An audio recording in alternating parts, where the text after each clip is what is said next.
This is Algebra 1, Semester 1. It's a unit called Functions, the 5th unit, and it's the 6th lesson called Functions versus Relations Practice. It's on CreatorMathcom under the Algebra 1 tab. You might have to Google CreatorMath.weebly.com to find the site. The instructions are copy the following problems into your composition book on the correct pages according to the table of contents with the notes for those pages from CreatorMath.com. So I always try to show you where those notes are, since those can be difficult for students to find.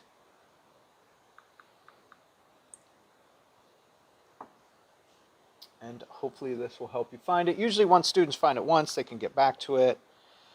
Let's see, try this again. There we go. So here's the actual name of the website, CreatorMath.weebly.com.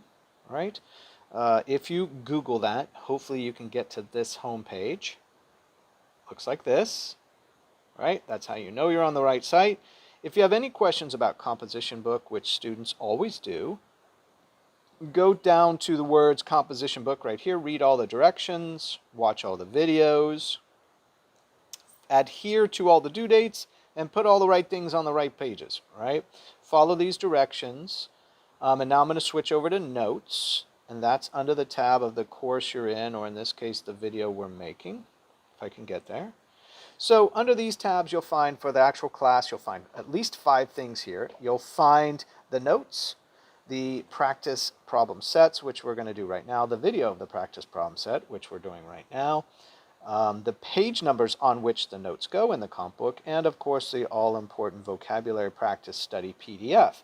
This is a PDF with every vocabulary word we use for the, well, math-wise, we use for the entire school year. And it is downloadable to your device, and it is searchable. Okay, so Google, how do I search a PDF with whatever type of device you're using, and follow their directions. It's a little bit different per device.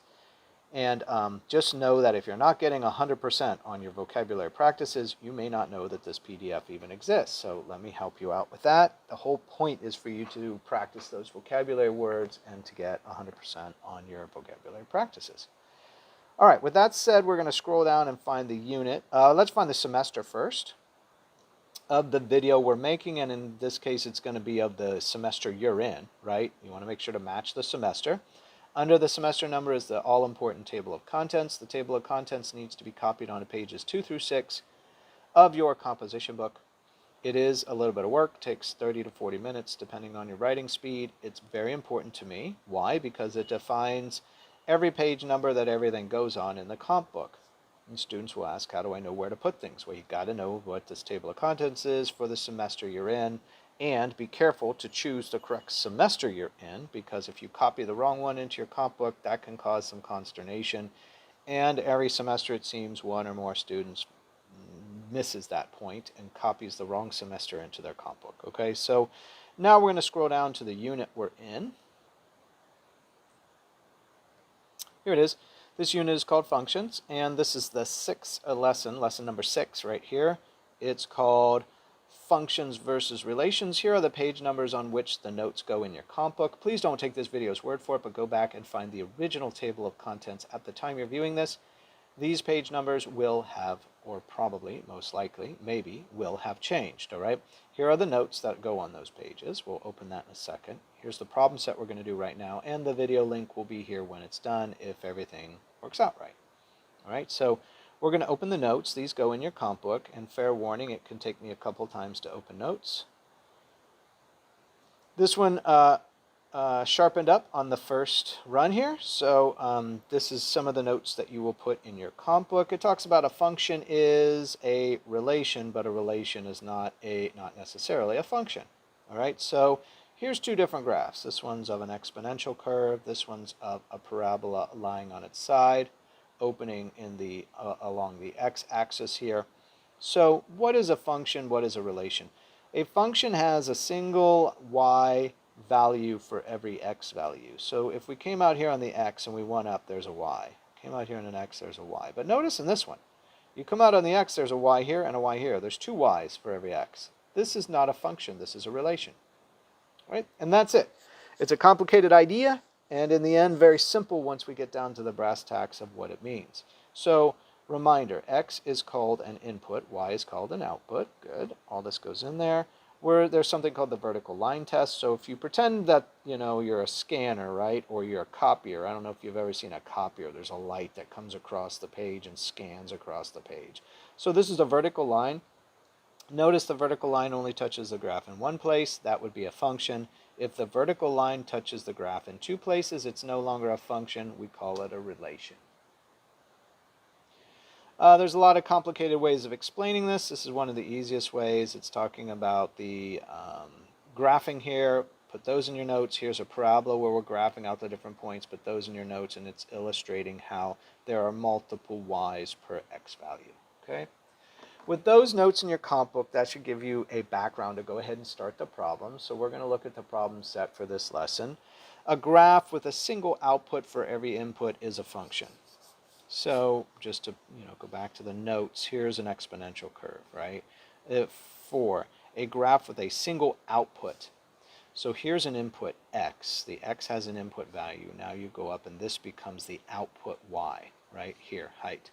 So a single output, a single y value for every x value is what this is saying. It's a function. Okay? So let's look at this one now. A graph with more than one output per input. So this would be the example of our parabola here, right? And what happens is for this input of x, there's a y here and here, there's one here and one here. Two outputs or more, this becomes a relation. And kind of strange names in a way. A relation's kind of strange. Function, I guess, is kind of strange. You just have to learn the vocabulary of the trade and the vocabulary of math. This is what we use, all right? Sometimes math vocabulary is very appropriate, and oftentimes it's not. All right, the following graph is a function. Why? Because for every input, there's only one output. Anywhere you go on the x, there's only one value of this curve. The classic example of the opposite was what's coming up. It's a circle. So, is this a relation or a function? Well, let's go out on an x and just find a point. Go up with a vertical line, and how many places does it cross the graph? 2 or more? This is a relation. All right, and I might propose to you, here's another kind of graph, right? If it's a squiggly line like this, right? Anywhere you went to this graph, there'd be 1, 2, 3, 4, or more places where it's touching this vertical line. This is a relation, right? Not a function. Function must be just one place. And so you see us dealing with simple things. We could have, maybe it's a sine wave, right? Like this. But at the very least, if I go to any place in the x, there's only one y. That's a function. All right, just as an interesting note, what do you do if you want to turn a relation into a function? Let's just take half a circle. So just graph half a circle now. Now for every one x, there's only one y.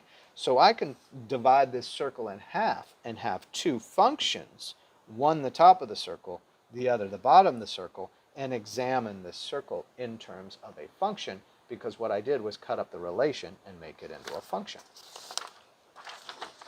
Okay, and so not too elaborate in this lesson. What is the test called to determine if a graph is a function or relation? It's called the vertical line test, showing more than one y value for a single x value. So here's the vertical line.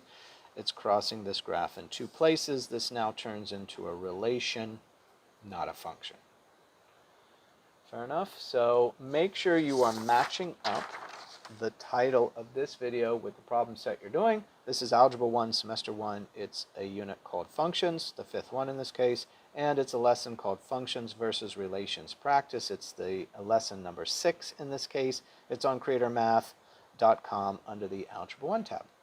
Hope this helps.